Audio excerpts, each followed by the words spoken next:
Israël, c'est tout le peuple juif. Israël campa là-bas face à la montagne. Israël, donc c'est le juif, campa. Camper, ça veut dire se poser, se concentrer. Vous avez, je pense, toutes fait des colos. Quand on fait un campement, même si c'est un lieu un petit peu intermédiaire, on ne va pas rester longtemps, mais on s'installe tel qu'on l'aurait fait dans une maison. Là-bas, ça représente un endroit inconnu. C'est ce qu'on n'arrive pas à maîtriser en nous. Face, c'est ce qui est en nous. C'est notre nature. La montagne, ce qui nous paraît grand et réellement très grand, elle prend de la place. C'est notre ego. Donc déjà, le premier enseignement que nous allons partager ensemble, c'est que quand c'est marqué que Israël campa là-bas face à la montagne pour recevoir la Torah, ce n'est pas simplement un rappel à la mémoire et au souvenir d'une histoire, mais ça nous concerne à nous. Ça s'adresse en nous et pour nous. Ça veut dire que Israël, c'est un neshama. Israël, c'est le côté unique qu'il y a à l'intérieur de toi. Mais il faut que tu saches que tu dois camper. Ça veut dire que dans le parcours de ta vie, tu dois arriver à te poser et à te concentrer dans ce que tu fais, à quoi tu t'engages, à quoi tu te lances et d'aller jusqu'au bout de ce parcours. Là-bas, c'est pour te dire, n'aie pas peur, même si c'est là-bas qui nous donne l'impression d'être l'inconnu, l'invisible. Alors, oui, tu vas arriver à cette maîtrise, même qui n'est pas encore dans tes mains. Tu vas y arriver parce que tu as décidé de camper, tu as décidé de t'engager. Face, comme on a dit, face, c'est-à-dire c'est face à face, c'est en nous. Ça veut dire ça va directement influencer, impacter notre nature. Cette nature, on vit avec elle. Et il faut l'aménager, il faut l'orienter, il faut l'aiguiller, il faut la canaliser. La montagne, ce qui nous semble être impossible, inimaginable, représente cet ego qu'on a tous, tel qu'une montagne. Mais le problème de l'ego, c'est pas d'en avoir un. Le problème de l'ego, c'est qu'il se fait passer pour une montagne. Et il te dit que tu n'arriveras jamais à grimper. Tu n'arriveras jamais à te transformer, à t'élever, à changer dans ta vie. Matan Torah, Shavuot, te dit complètement le contraire. Te dit que, comme c'est marqué, que Dieu il dit à Moshe, c'est ainsi que tu parleras à la maison de Yaakov. La maison de Yaakov, c'est pour nous rappeler que Yaakov, c'est notre héritage, c'est la communauté d'Israël, c'est le peuple dans son ensemble. Mais Dieu il dit à Moshe, tu parleras à la maison de Yaakov. Pourquoi pas à Yaakov? Ou pourquoi pas au peuple juif? Pourquoi la maison de Yaakov? Et pourquoi parler? Dis, qu'est-ce que tu as besoin de parler? Qu'est-ce que tu as besoin de discuter? Parler, ça voudrait dire qu'il y a un dialogue. La maison, qui représente la maison? Ce sont les femmes ou les futures femmes, donc les jeunes filles. Yaakov, ça vient du mot Ekev. Ça veut dire le talon. Le talon, c'est une chose qu'on ne pense pas. On pense à réfléchir, on pense à ressentir, mais on n'est pas en train d'introspecter ou d'inspecter nos talons. Donc, c'est la chose la plus basse. Mais c'est la chose qui fait tenir tout le corps, qui soulève tout le corps. De là, il y a un deuxième enseignement. On est en train de nous rappeler que Dieu, il a demandé à Moshe que tu vas parler à la maison de Yaakov. Ça veut dire que Dieu, en premier lieu, avec qui il veut parler, avec qui il veut s'adresser, avec une jeune fille. Parce qu'il sait très bien que quand une jeune fille fait un don de soi, comme par exemple la sniout, alors Dieu, il investit totalement son regard sur cette jeune fille, parce que Dieu lui-même dit, sache que je veux parler, je veux te parler, parce que tu vas être une maison à l'avenir et au futur, tu seras une maison. Et cette maison, c'est la maison d'Israël, c'est l'héritage, c'est le relais. Alors, tu parleras à la maison de Jacob, ça veut dire que pas uniquement Dieu il s'adresse à une jeune fille et à une femme, pas seulement il parle, il veut parler, mais plus que ça, c'est que Dieu se soucie, Ekev, donc on a dit le talon, se soucie du moindre détail qui peut exister chez une femme et en particulier chez une jeune fille. Et vous savez pourquoi? Tout simplement, le Talmud nous dit que la femme a le pleur facile, elle a la larme facile. Pourquoi elle nous dit ça, la Torah? Pour nous dire que une femme ou une jeune fille, c'est une pleureuse, chas v'shalom? Pas du tout.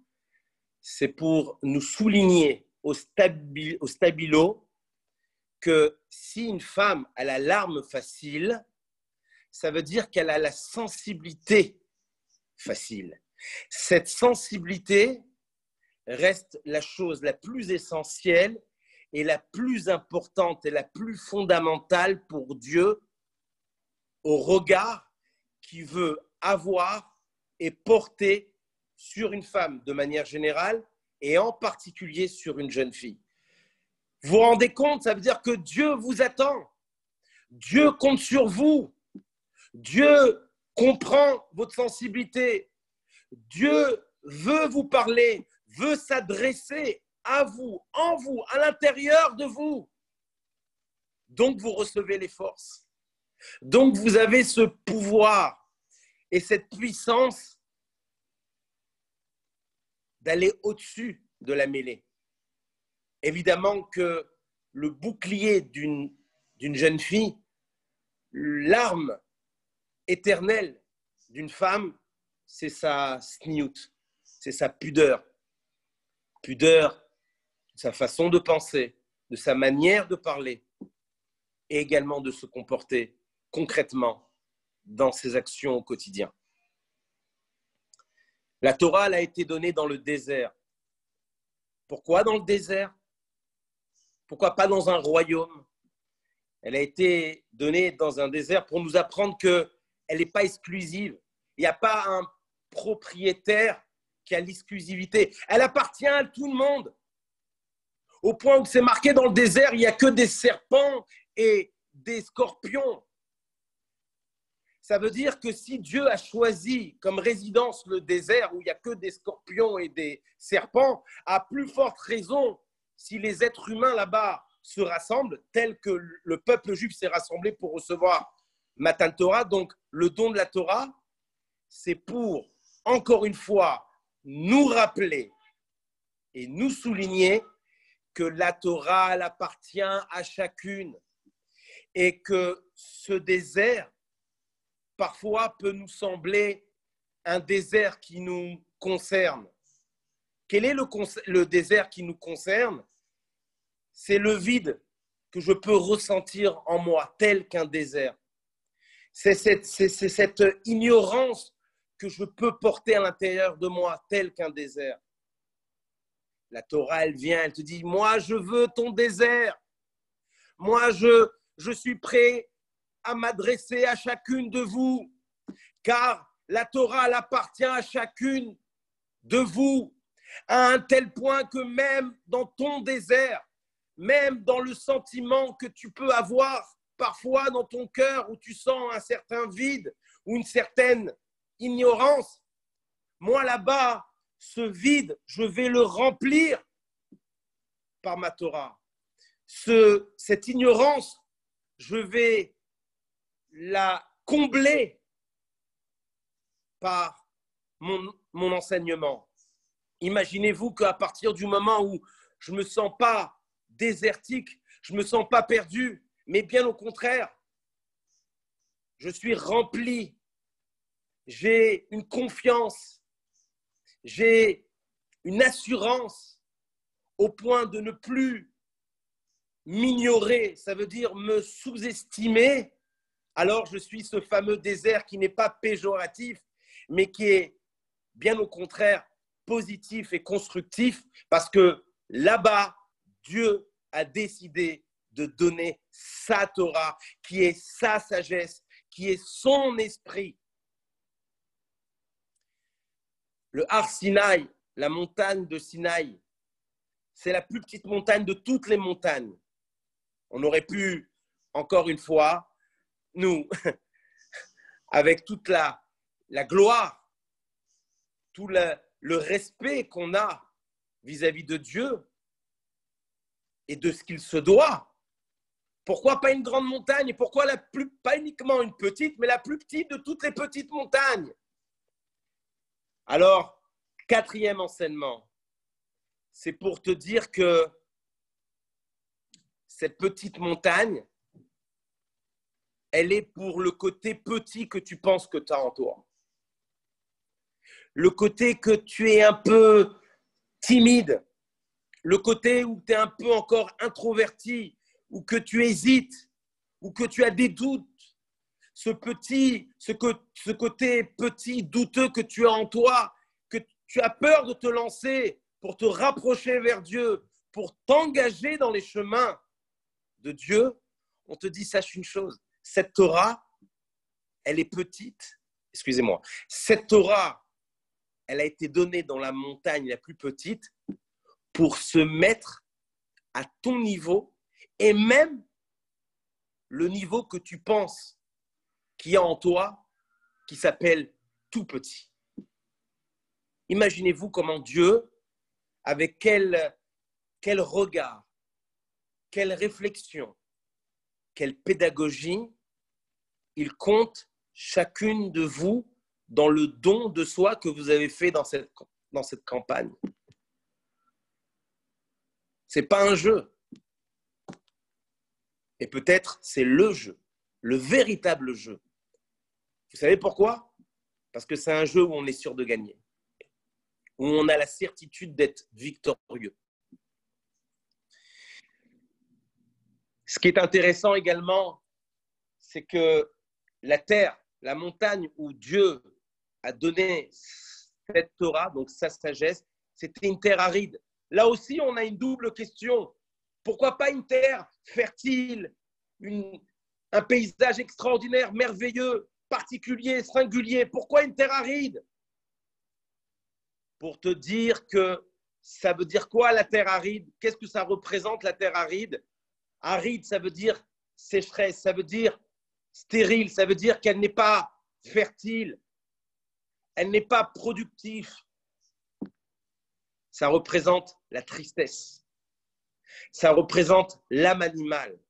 Oui, la Torah, elle vient même pour la tristesse qu'on peut parfois avoir en nous. Comme c'est marqué que la Torah, elle réjouit le cœur. Elle nous donne du cœur.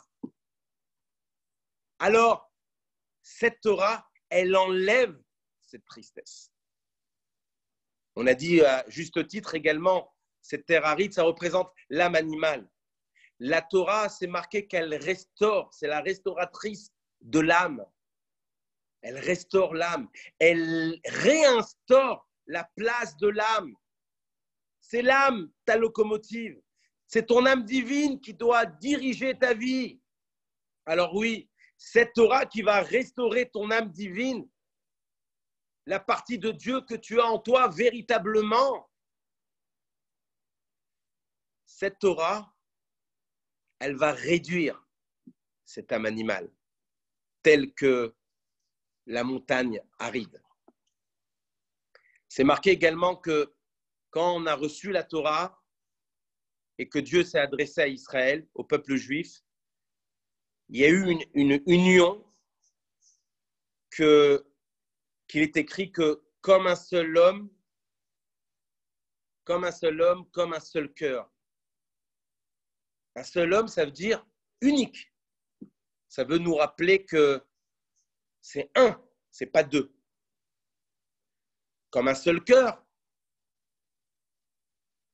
ça se traduit comme intègre. Alors là aussi, la Torah, elle vient chez chacune de vous pour vous dire, pour te dire, à toi, tu es comme un seul homme, tu es unique dans ton genre, tu es une fille unique, et ça, tu dois le faire, le mettre en power, tu dois le mettre avec une énergie, tu dois le mettre avec fierté. On ne parle pas bien sûr d'orgueil, chas v'shalom, on parle de fierté, de dignité, tu es unique. Un seul cœur, c'est que dès que tu auras compris que tu es unique et que tu n'es pas là pour ressembler à quelqu'un d'autre, et encore moins à du TikTok ou à du Insta ou à du Facebook ou je ne sais pas quelle mimique qui peut tourner dans les réseaux sociaux et quelle danse qui peut se faire actuellement dans ce qui se passe, parce que je viens d'apprendre qu'il y a un... Excusez-moi, je suis un peu novice, je viens d'apprendre qu'il y avait une TikTok, je ne sais pas quoi. Bon, bref, il paraît que là-bas, c'est la démonstration. Et pourquoi tu veux ressembler à quelqu'un d'autre? Pourquoi tu n'essayes pas de te ressembler à toi-même? Parce que toi-même, c'est le côté unique de ce que tu es. Et ce côté unique, c'est toute l'intégrité, toute l'intégralité de ta personnalité.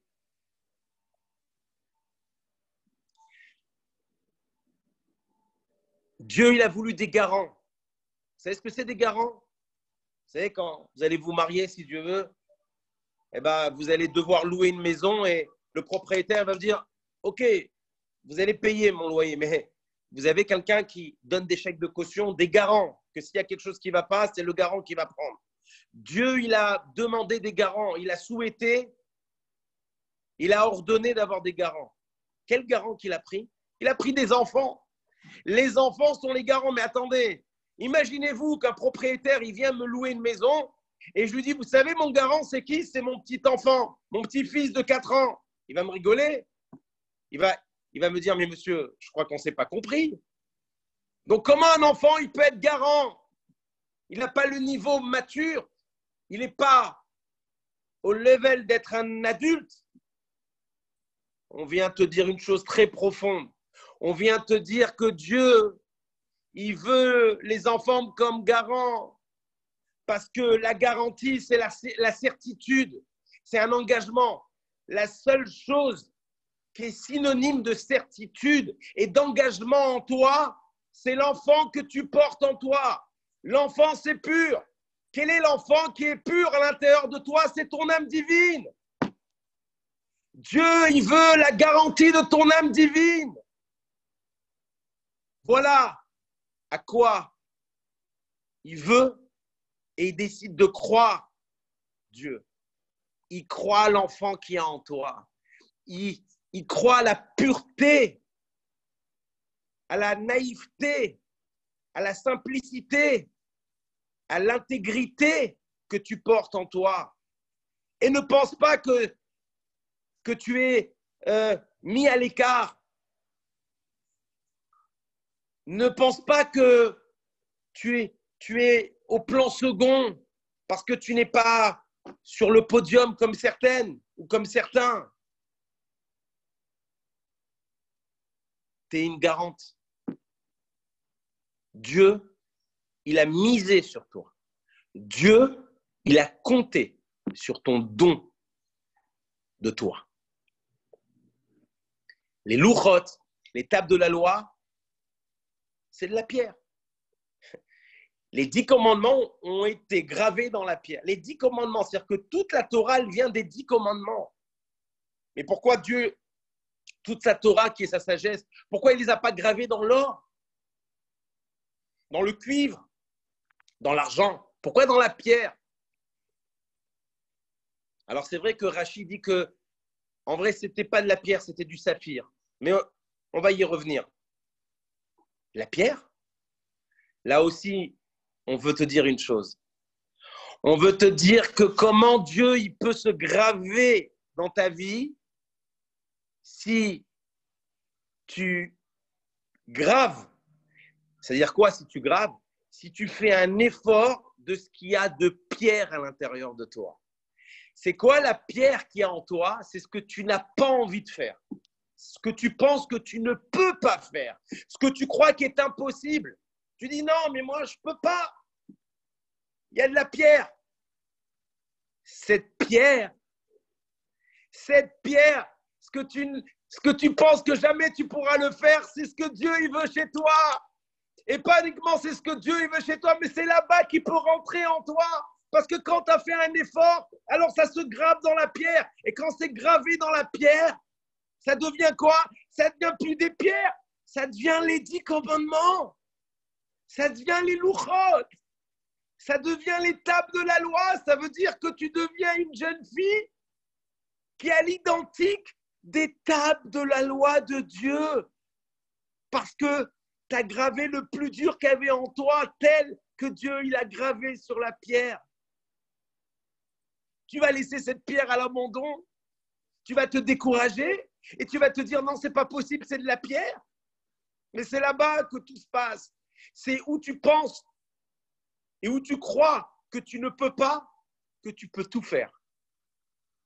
C'est là-bas où tu penses que c'est impossible, où tout peut être possible.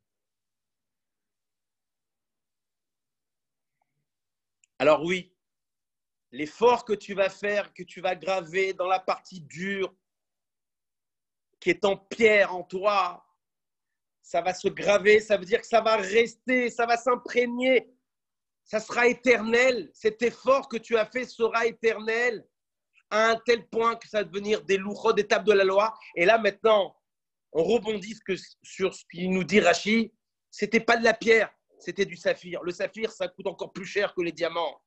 C'est-à-dire qu'à la fin, d'une pierre, tu as gravé, de la gravure, tu en as fait des tables de la loi.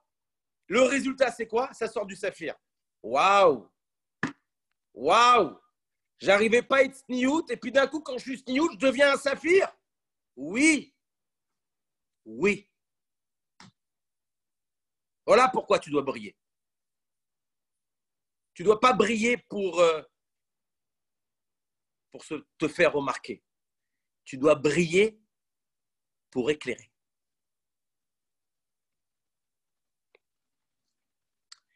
Le Michelet nous dit que acquiert la sagesse, acquiert la raison.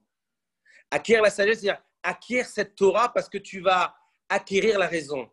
Acquérir la raison, ce n'est pas de dire que j'ai raison, mais plutôt, c'est d'être dans la raison, d'être dans le raisonnable. Dans le Chumash également, c'est marqué que la sagesse nous éclaire à connaître le sens de chaque chose. La Torah nous apprend à connaître le sens de chaque chose. De chaque chose, ça veut dire de toute chose, que ça soit spirituel ou matériel. La Torah que tu apprends, la Torah à laquelle aujourd'hui tu as décidé de faire un effort avec un engagement supplémentaire, veille de Shavuot, cette Torah, ce n'est pas uniquement et simplement relié à de la religion, entre guillemets, mais c'est surtout lié avec une clairvoyance que tu vas avoir en toi, dans ta personnalité, qui va te permettre de cerner toutes les choses, que ce soit les choses dans ton école, les choses dans tes amis, les choses dans ta famille, les choses vis-à-vis de Dieu. C'est-à-dire que tu ne vas pas être là en train de te poser les questions, est-ce que je vais à droite ou je vais à gauche? Et pourquoi tu ne vas pas te poser cette question? Parce que la Torah, elle rend l'homme droit. C'est quoi être droit? C'est pas se tenir debout comme un soldat devant la reine d'Angleterre. Être droit, ça veut dire que on n'a aucunement le temps de voir ce qui se passe à droite et à gauche. Parce que le problème, quand on commence à essayer de voir ce qui se passe à droite et à gauche, il y a deux problèmes. D'abord, on va à droite et après, on va à gauche. Vous savez, c'est comme à Roland-Garros. Vous avez déjà vu des gens comme ça qui sont en train de regarder les matchs, leur tête, elle bouge comme des marionnettes. Ça, c'est le premier problème. À la fin de bouger ma tête à droite et à gauche, je commence à avoir mal au cou. Mais le deuxième problème, c'est que j'ai oublié le vrai sens de ma vie. C'est quoi le sens de ma vie? C'est pas tourner ma tête à droite et à gauche. Une fois je suis, une fois je suis pas. Le vrai sens de ma vie, c'est d'être droit, d'être sur une seule route, de m'engager dans une seule feuille de route, dans une ligne conductrice. Parce qu'encore une fois, l'unique qu'on est ne peut être imité, ne peut être copié, ne peut être calqué.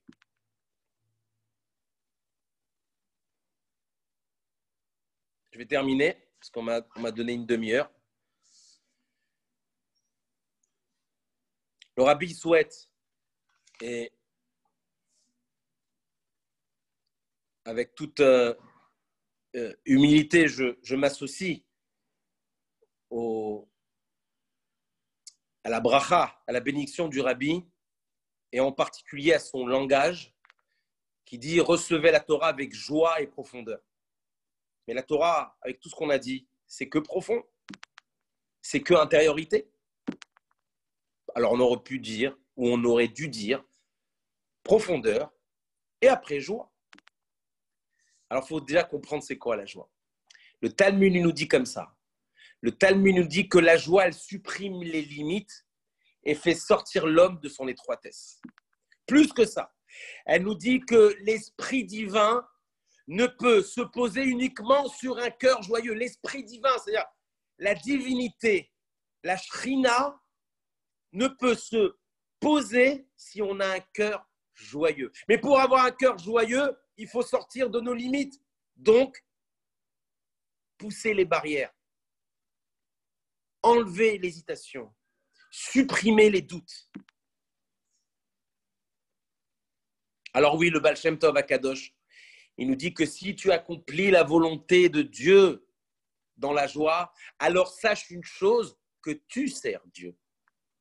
Alors maintenant, on comprend mieux, mesdemoiselles ou mesdames, c'est que oui, après ce qu'on vient de partager ensemble, forcément, il doit avoir une joie. Une joie, comme c'est marqué, que Dieu, il veut le cœur et que la teshuva, elle réside dans le cœur. Cette joie-là, elle ne peut que nous rappeler que nous sommes des êtres uniques et que vous êtes toutes des bougies où la flamme, elle ne fait que s'élancer vers le haut, elle ne fait que éclairer, que rayonner et réchauffer autour de vous, et ceci se fera avec profondeur. Donc que Dieu fasse que tout se passe dans la bonne humeur, dans la joie, dans l'amour, dans la bienveillance, dans le respect de vos parents, dans ce profil, dans cette identité, dans cette entité qui vous appartiennent à vous, les Bat Israël, comme il dit le Midrash, qu'une Bat Israël, c'est considéré et comparé à un Sefer Torah. Que Dieu vous bénisse et que des bonnes nouvelles. Merci beaucoup, Rav. Merci.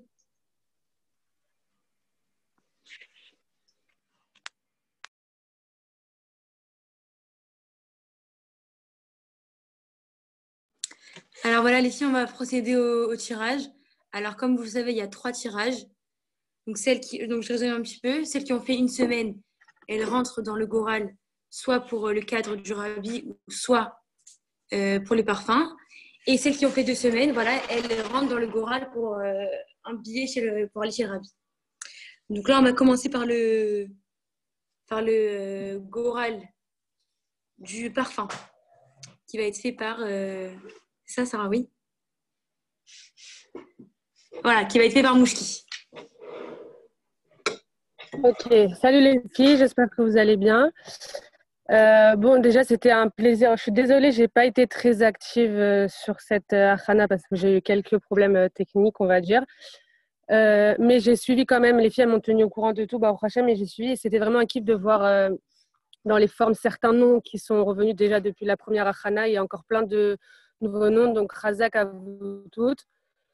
Alors, comme d'habitude, là, j'ai les papiers. Je sais pas si vous voyez avec les numéros. Là, j'ai ma liste. Et ici, j'ai les papiers blancs avec Azoché. Donc, on y va. Juste, je cale le téléphone.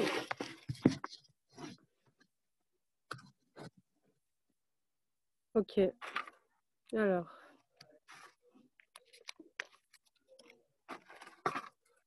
J'espère que ça va pas être trop long.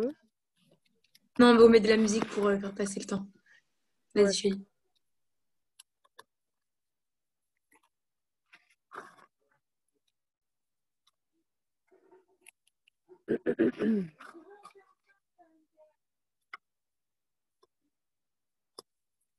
Toujours pas.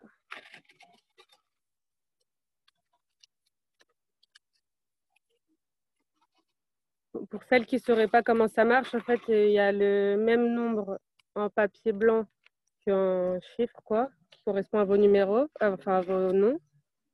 Et il y a un zoré. Donc, dès qu'on pioche le zoré avec l'autre, c'est le gagnant. La gagnante, plutôt. Razak, moi Merci. aussi. C'est une belle explication. Je crois qu'on va chanter nous. Allez. Attendez, ça arrive, Ça, elle on veut choisit vous la entendre. musique. Voilà.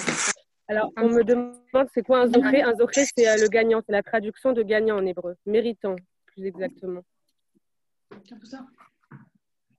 Voilà. On va mettre un nigoun. T'as le truc de les choqués là? Les erreurs. Ouais, ça arrive.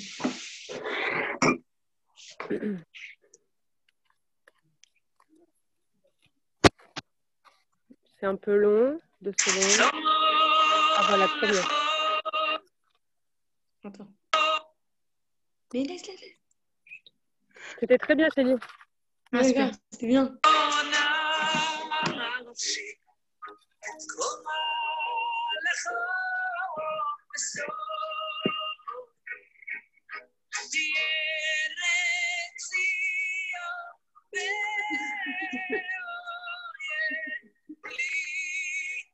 Sarah chante.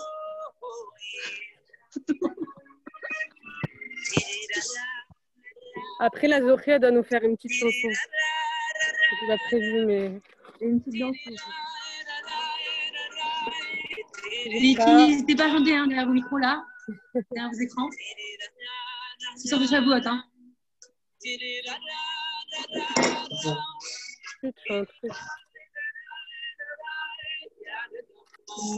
Bon, il se cache le Zohria.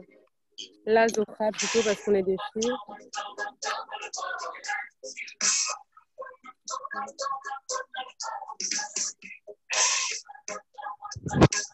Je sens que ça arrive là, je sais pourquoi. Ouais, là je le sens parce qu'il reste plus beaucoup de papier donc. Ouais, est-ce qu'il y a pas le choix? En tout cas, il y avait une tonne de participantes vraiment dans le programme, ça fait hyper plaisir.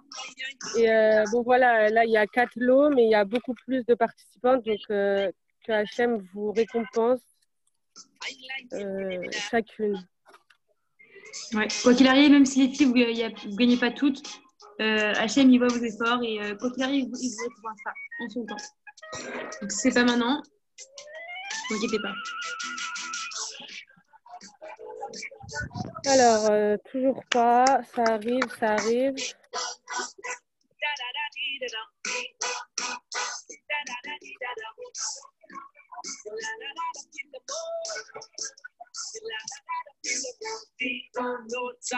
Vraiment.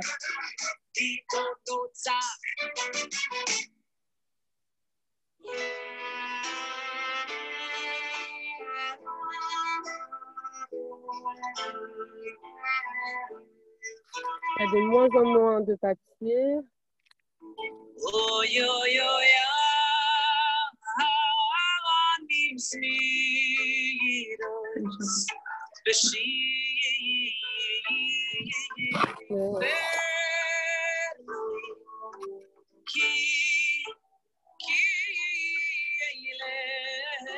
Je vous promets, je fais pas exprès. Hein. Oui, on va écrire les gagnants de groupe. Ouais, sur le groupe, on vous enverra les liens. Ne vous inquiétez pas.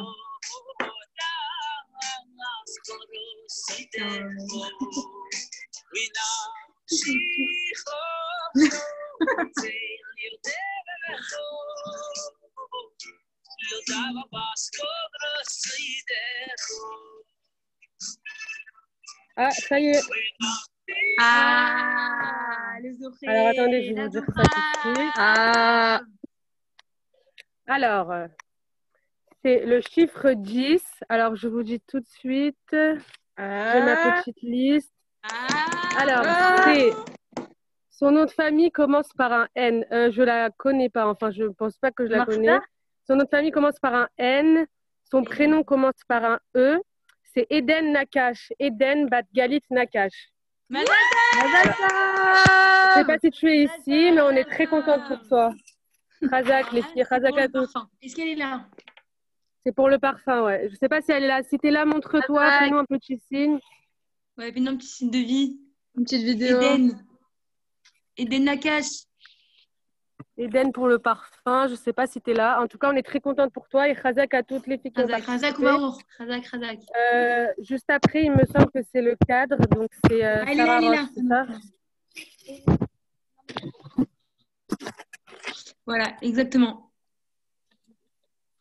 Ok, Elle a super. écrit Eden Benoliel. Ah voilà, Sarah, elle a fait un tirage au sort pour 2 cadres du Rabi. Donc, il y aura 2 gagnantes. Du coup, ouais, je laisse comme ça. Tu sais, linge de retour. Non, on va mettre ça ici. C'est bon. On y va. Alors, on va mettre une petite musique pour calmer.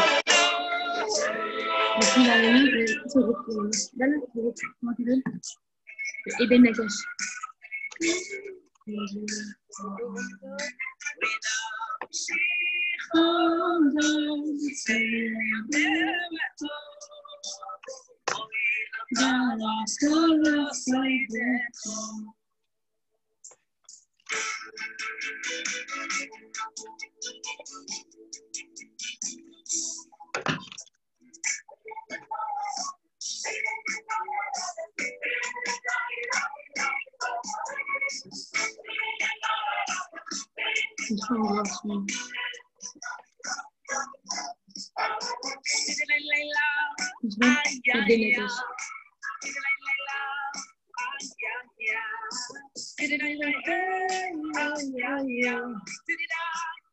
Zohré, c'est parti.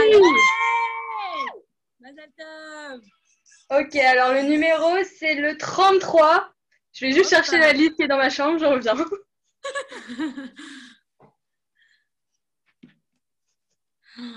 Allez, la Zohra pour le cadre du Rabi, qui bien sûr elle va choisir parmi les propositions.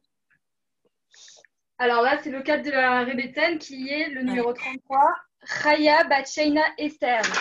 Mazal Tov! Mazal Tov! Alors, on n'a pas les noms de famille. Si tu te reconnais, montre-toi.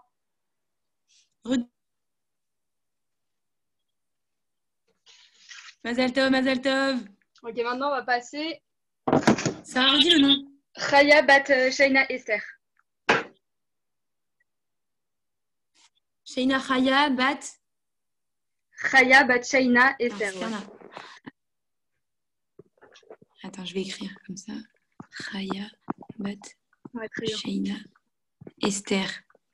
Voilà, j'écris sur le groupe, celle qui se reconnaît, si elle veut se montrer. Mazal Tov. On va passer au tirage. C'est parti. Des gens qui viennent nous montrer. Remets la musique. C'est bon? On vous met la musique. Attends. Je vous attends.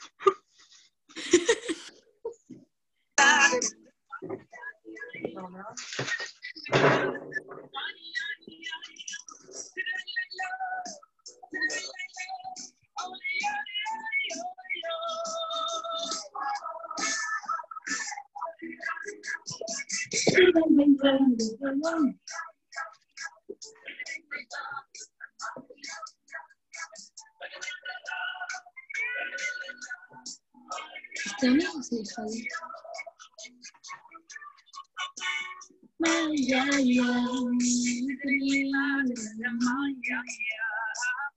Ça y est? Ah non. Non.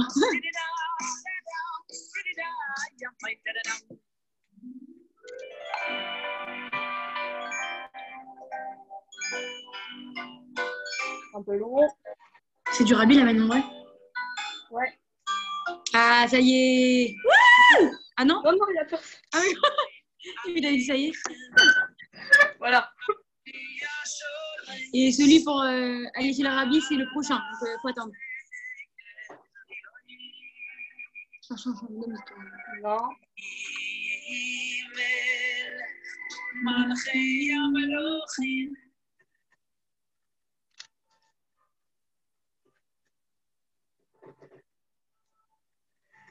La musique revient. Ne vous inquiétez pas.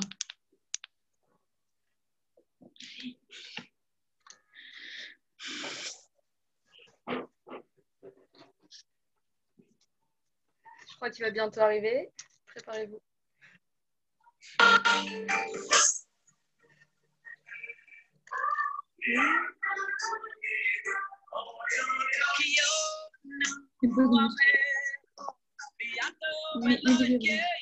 Alors, on n'a pas le nom de famille parce que les filles, quand vous êtes inscrits, vous n'avez pas écrit les noms de famille. Donc voilà, on a écrit ce qu'on pouvait. Donc on répète le nom. Khaya Batchaina Esther. Je pense que c'est moi. Bah écoute, Mazal Tov. Ouais. Mazal Tov, Khaya. Mazal Tov, Khaya. Voilà, tu viendras nous voir en privé. D'accord? On te donnera les informations. Mazal Tov, Mazal Tov.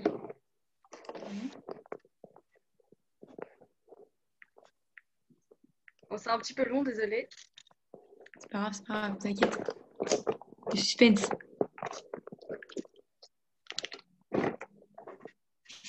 Ouais, Michel. Ouais. Vous pouvez chanter, s'il vous plaît? Voilà, on te met.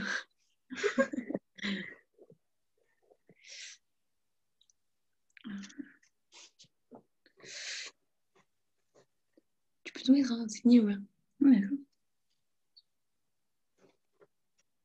Guillaume, là, voilà. C'est là qu'il n'y a pas de bref.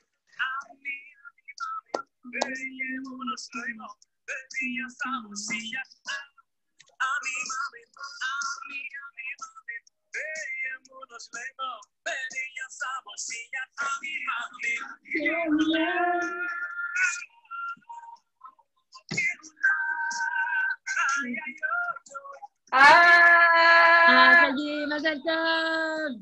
Ok. Alors, la gagnante pour Le le cadre numéro du Rabbi. 45. Alors, on va voir ça.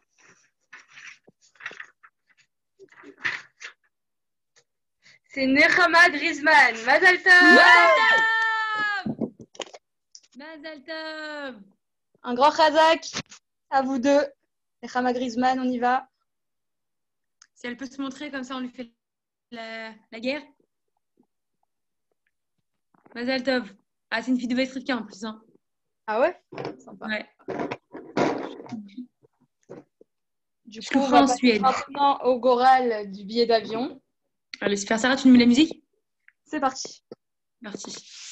Allez, go.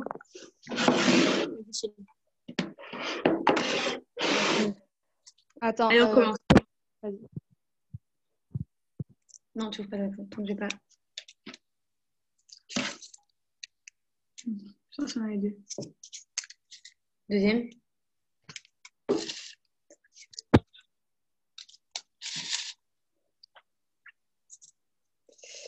Voilà.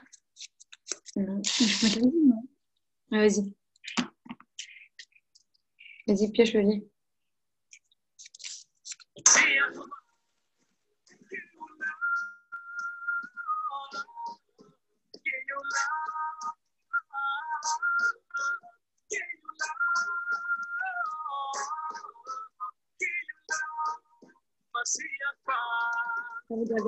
Allez, les amis, on s'ambiance. On va aller chez le Ravi, là.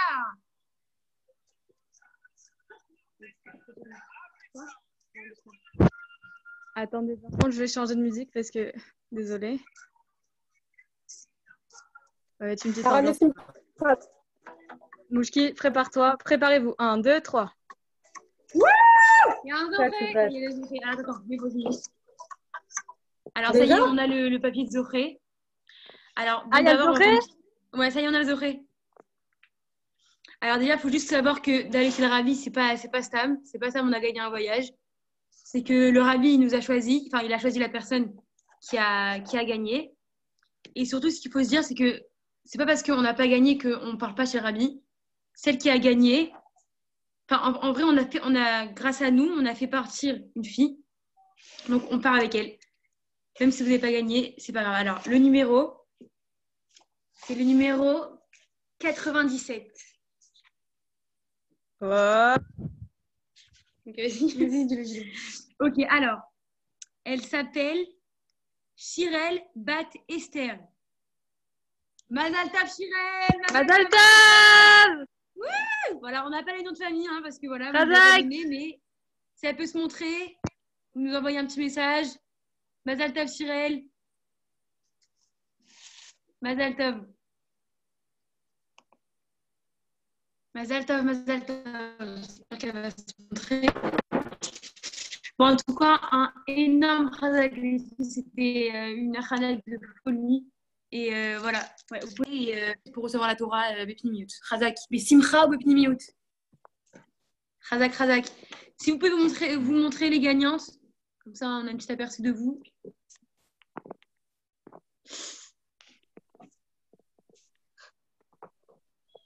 Razak, les filles, vraiment. Je sais pas si elle est là.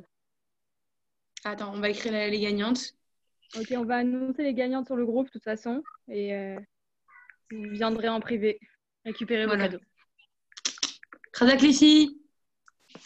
Allez, Chag Sameach, plein de bonnes choses. Que de la Simcha. Bye. Bye, des bonnes nouvelles. Chazak les filles, Chag Sameach, Torah, Besimcha, Miyut. Amen.